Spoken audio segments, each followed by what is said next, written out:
fucking lamp right there. Yeah, he just saves everybody from... I can't help that I'm really hardcore. Mirabella and the Mid-Life Crises. The ragtag group of misfits growing up in Pensacola, Florida, took the world by storm with their insane jams in the punk renaissance of 1984. They toured the globe, went platinum a total of 502 times, but most importantly, they won all of our hearts. But like most bands we idolize, they soon fade into obscurity. Where are they now? Where have they been? Well, today I'm here to find out. I met up with the band moments before one of their biggest shows of their career to see what's next for the Mid-Life Crises. This is Music. What's that all about? Hello everyone, welcome back to another episode of Music. What's that all about? My name is Garrett Wolfgang Agogo, and today looks like I found someone having a little chow-wow over here. Let's go see what's up. Oh, why, it's Mirabella and the Mid-Life Crises! This is crazy. This is completely unexpected and not planned at all. Al, so tell us about this tour you were just on. Well, it was 32 days. We went to all of the states in those 32 days. We played a show in every state. And, I mean, there's 50 states, but we played in the 32 that matter. Plus 32 states. Puerto Rico? Puerto Rico as well. Yeah. Man. Once in the ocean. Now, do you think this tour has somehow broken your guys' spirit a little bit? I mean, some people, they say after they went to tours, they're like a completely different person when they went in.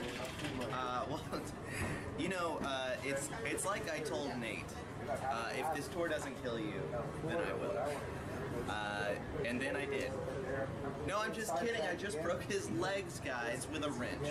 It's just a wrench. Just a wrench. This one is actually about my Crocs.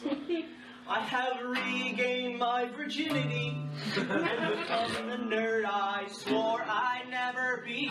Clad in an oversized t-shirt, man, my feet hurt. I should buy some mandals. And I have found the perfect pair of sweatpants. Now I've given up Marilyn Manson in my changer, CD changer. Stay inside, avoid the dangers of living life and end in life, so that when I die, I'll know I haven't given in.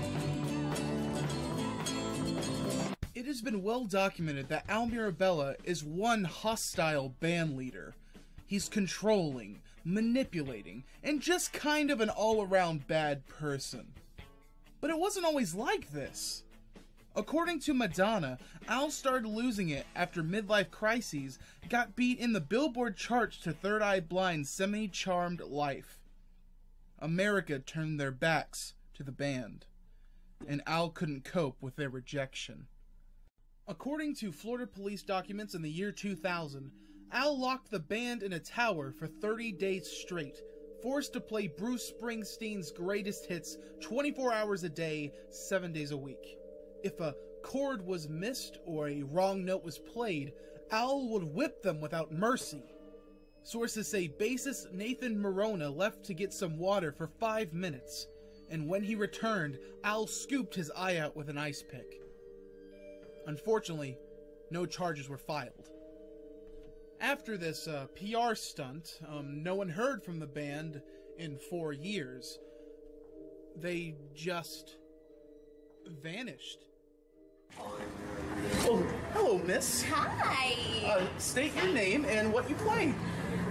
I'm Amanda, and I play the synthesizer and the keyboard. If you want to call it that. I'm a full-time practicing Satanist, okay, and right here I have blood samples of all of my bandmates. Ooh. Start out every set by mixing some in this cup right here. Okay, that's Al. Al, that one. Oh, that's okay. Al? Yeah. So what does mixing the blood do for you? Oh, it just enhances their playing because they need it, especially the one who plays the bass. I don't know his name. When the band came back from their mysterious hiatus in 2004, the world was, well, confused. no one was the same. Case in point, keyboardist Amanda Martins. America's Angel was turned into, well, America's Satanist. After years of Al Mirabella's torment, she decided to turn to a higher power. Just no one knew the higher power turned out to be the Dark Lord Lucifer. On her off time, Amanda usually runs the famous Women Keyboardist Satanist Club, which she is the only member. The League is most famous for the Great School Fire of 2008, where about 12,000 students were put to rest in a hellish fire dedicated to Satan himself. Amanda was held responsible for the actions that day, but no charges were filed. The jury agreed that if Amanda was in jail, Mid-Life Crises couldn't perform anymore. After that realization, Amanda got away scot-free and was out the next day. The best thing about decapitating babies is figuring out which one has the best flavor. Hey! I do that pretty often. Guys, I need my crutches. The bassist Nathan Morona is in a constant state of torment in the band. On a daily basis, he is verbally and physically abused by Al Mirabella. Nathan's the worst. No one really knows why Al hates Nathan, or why their 25th album is named Nathan is the Worst Person in the Band. But now, it's an American staple. 97% of all Mid-Life Crises merchandise have the words "I hate Nathan" on it. And as we all know, it's now a bigger phrase than "eat my shorts" or "that's what she said." Everyone hates Nathan. But does he really deserve all this hate? You may not know this, but Nathan Morona gives about 98% of his money to charity. And he's raised a total of $6 billion alone for a cure for puppy cancer. But no matter what he does, it always stays the same. Everyone hates Nathan. But even in a state of utter despair and darkness, Nathan still seems hopeful for the future. After his last show, he's quoted to say, "I only got beat up 7 times today, so there's that." Hopefully for Nathan, this number goes down each and every day. So what are you doing, sir? He doesn't talk. Oh, really? I think you forgot. Oh, that's right. I forgot. He says he's on, well, he types on his telephone that he's on some sort of vow of silence. That was silence. That's right. 6 years, am I right? I just wouldn't even bother. I like your hair. He does too, that's why he does. Out of all of the horrible transformations, none is more heartbreaking than the drummer Cooper's. Cooper used to be America's #1 party boy. Not only was he the drummer to one of the biggest bands ever to exist, but he was also the host of Coop and Scoop, which was America's highest rated variety show between the years 1991 and 1999. I mean, who could forget Cooper's crazy antics on Coop and Scoop? Every weeknight at 10 p.m. you didn't know what you would find. From wacky skits to the musical beginnings of Green Day, Weezer, or other talented artists. It truly was fun for the whole family. But after the dreaded tower incident, Cooper changed when he returned to the public in early 2004. Okay, so Cooper. He uses a complicated system of hand signals. Okay. Me. I think he wants to die. The world called it the day the party died. The once fun-loving pretty boy was now a long-haired, suicidal wreck. What could have happened to Cooper? What did Mirabella do to crush such a beloved icon? For right now, No one knows. Since his reappearance, he hasn't spoken a single word. An 8-year vow of silence, shredded in mystery. All we can do now is wait and hope. Hope for the day Cooper can break from his mental shackles and return to us once more. We're all waiting, Cooper. Please, come home. Now tonight is going to go down in music history.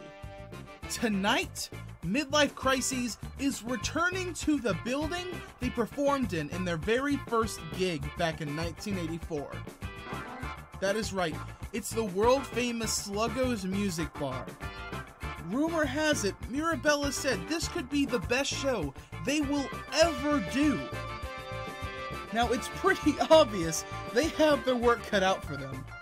Hopefully, the fans are just as excited as I am. Sir. What do you feel about tonight's performing band, Mirabella and the Mid-Life Crises? This is my first time hearing about them, so I'm like really excited to see how they do. I think they're a really cool band. Did you know one of them broke the other person's legs? Really? Which one was that? Oh, Al. Oh, Al, he broke somebody's legs? That wouldn't surprise me.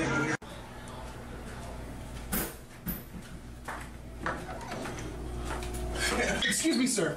Do you know about Mirabella and the Mid-Life Crises is performing here tonight? Well, yes, I do. I'm really fucking excited. Really excited? Do you know they first started in 1984? They were competing with Pink Floyd back in the 80s. No way. Excuse me, sir. Hey, what's up? Excuse me, did you know that Mirabella and the Mid-Life Crises is performing here tonight? What do you think about that? Actually, I did fucking know, and I hate Mirabella and the Mid-Life Crises. I'm going through a midlife crisis right now, and I don't appreciate them taking that name and like making fun of it, man. It's serious. I'm so sorry. Thank you. This is it, my faithful viewers. This is where dreams are made. This is showtime. After all the heartbreak and all the manipulation, all the sorrow and despair, this is it. None of that matters now, because when the time is right and the magic hour strikes, there's only one thing you can do. Rock the house. Walter, etc. Blowout. Damn. That's gonna be nice. It's gonna sound really good. We have one more song. It's a song about... I didn't really talk about what songs are about tonight, but I probably should have. This last song is about finding someone who... that's not right, Keith. There it is. Finding someone who makes you feel as cool as you should. You shouldn't be with someone who doesn't make you feel cool. I've been with people who make me feel bad about themselves, or about myself, and that's really toxic, and it's really easy to get trapped in a relationship like that. But it's beautiful when you find someone who doesn't make you feel that way.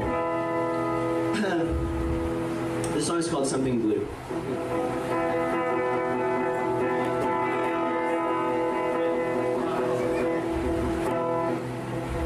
Wish that I liked Radiohead. I wish that I liked Pinkerton. I wish I didn't like these shitty punk bands. I wish that I was like my friends. I wish that I had confidence, but I'm still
Now, many people question if Al Mirabella should pay for his crimes against humanity. Well, my children, let me answer your question with one of my own. When you make music as sweet as honey, how could you possibly lock that up away forever? Well, anyways, this has been Music, What's That All About? And always, this is Garrett Wolfgang a Go-Go. And I hope you all have a go-go good night.